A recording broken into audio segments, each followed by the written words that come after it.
الزق وان انا مضغوط من اغانيهم السخيفة. لو اجماله يطلعوا لي سالفة ان انا تارك الراب. اللي عاجبه سيافة على راسي واللي ما عاجبه كسمة.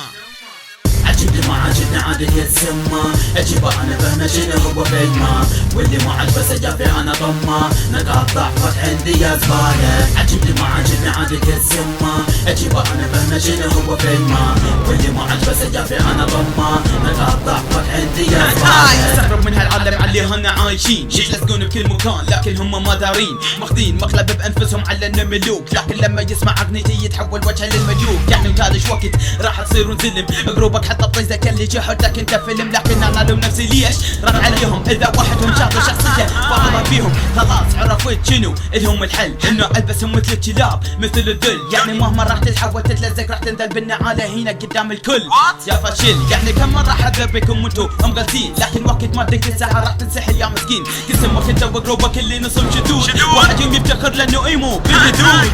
عجبني ما عجبني عادي يتسمى، اجيبه انا فهمه شنو هو فيلمه، واللي ما عجبه سجافي انا ضمه، نقاط ضعفك عندي يا زباله. عجبني ما عجبني عادي يتسمى، اجيبه انا فهمه شنو هو فيلمه، واللي ما عجبه سجافي انا ضمه، نقاط ضعفك عندي يا زباله. كل ابن قحبه مو عاجبه سيافة خل يعتبر هذا الدس عليه.